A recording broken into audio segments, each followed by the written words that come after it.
All right, Taylor Bradford's back with us once again. Taylor, we have a couple stories we want to touch upon. Yeah, so the first one is there's an update from the Father Jim over at the Catholic community of Gloucester and Rockport.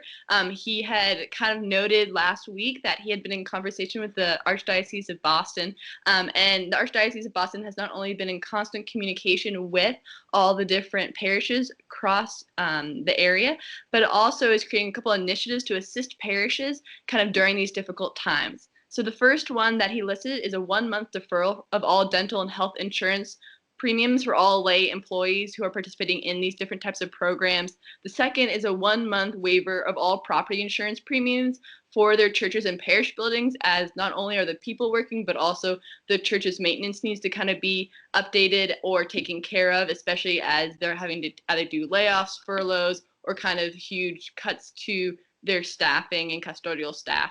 And the third one is a launch of 2 different initiatives, a 90 Days Now, an online giving program to support parishes in need that can be found through a couple links on the the Catholic Community's website, but also a link is on the Gloucester Daily Times, and then Inspiring Hope, which is a long-term capital campaign to support the Catholic charities, Catholic schools, and endowment funds for parishes in the area. So it looks like, although I know in a previous article we kind of had reported that Reverend Jim had expressed frustration with Archdiocese of Boston about him not financially supporting the parishes. It seems as if there's been a turn, and for Reverend Jim, it's for the better. And so kind of see these initiatives have been put in place as of last week. How they're going to look in a couple of weeks and how they're going to affect the churches, not quite sure, but I'm sure that we'll follow up with Reverend Jim as he's been updating the community, both the Catholic community and kind of just people within the community of Cape Ann and everywhere else. So, And it sounds like the state might come through once it works things out with the federal government with making unemployment insurance available to people, certainly the custodial staff who are laid off by the churches, right? So they're not eligible now, but they may be once the state and the federal government works out this case. The CARES Act bill. So hopefully they can receive that, right? So that seems to be an ongoing story. And then there's a little more controversial headline that we had a couple of days ago. You want to talk about that? Yeah, totally, Corey. So we got wind of a letter that was submitted to the mayor a couple weeks ago in March from Ana Machado and John Turner and other representatives from the Rockport and Gloucester area requesting for bridges to close. The bridges that she had mentioned was the A-Piot Bridge, also known as the Annisquam River Bridge, that kind of connects 128 to Grant Circle, and then also the Blindman Bridge, and saying, we want the closures of this. This doesn't mean that they're putting up cones and totally locking down traffic, but her request was, keep residents of Gloucester in Gloucester and keep people who aren't residents of Gloucester out of Gloucester, because she doesn't want contamination to spread.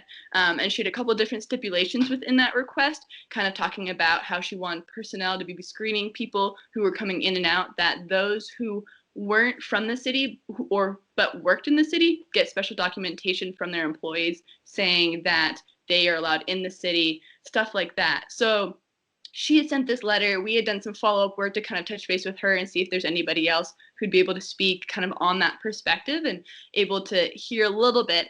Hearing from the other side, however, we weren't really able to gather up as many of those voices at that time. However, after the article published, we heard quite a few. So really grateful for the community members kind of speaking on both sides of their perspectives. And a couple of different ones I've heard is kind of the biggest concern is, I have a loved one who's in Gloucester, or I'm a loved one in Gloucester, and my kids who come and care for me don't live in the city. How do I do that? What about the people who live in West Gloucester or Magnolia?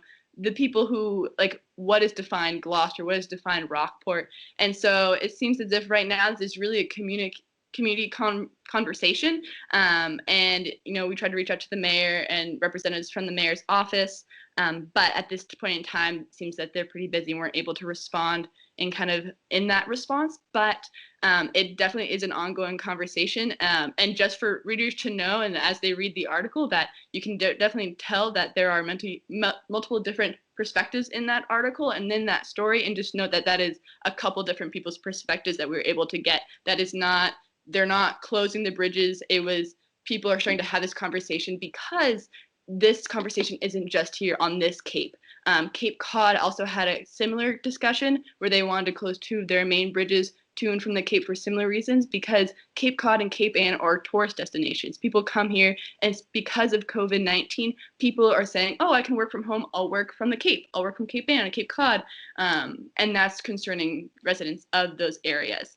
And so Cape Cod got a petition, people from Cape Cod got a petition going, but people in Cape Ann are saying, we don't have time for that, we just need to close them right now. So there's a lot of different conversations all throughout Massachusetts about this and kind of what does this look like?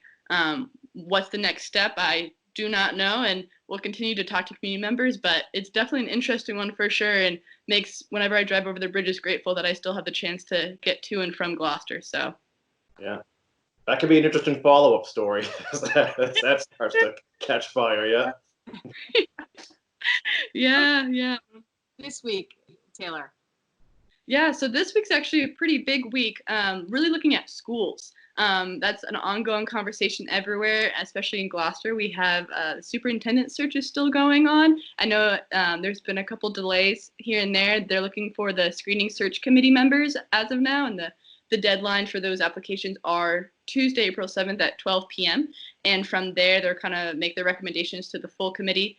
And they will have kind of discussions of after that, you know, they're searching for a superintendent. It still seems to be on track, that they'll have a new one later on this spring, but kind of when and how that process is going will be discussed next week. There will be a public hearing for the proposed budget for the school. So looking at that, so things are still happening in the city that aren't related to COVID-19, which is a wonderful thing, but it also, because of the current pandemic, makes things a little bit harder, or a little bit, you know, it's harder to necessarily check in things on remotely. So definitely be checking. I know the city's website has Zoom and has those meetings live, and you can check them on even if you can't make it at the time of the meeting itself. So there's definitely a lot of things going on. Trying to think.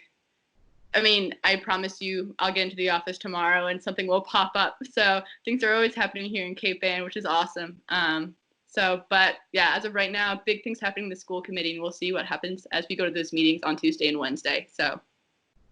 Gotcha. Well, it feels like a relief to hear normal news. So thank you very much for that. Of course. Yeah. Thank you guys. We'll be in touch, Taylor. Happy belated birthday. Happy birthday to you, Corey. All right. Have a great week. To both you guys. Bye.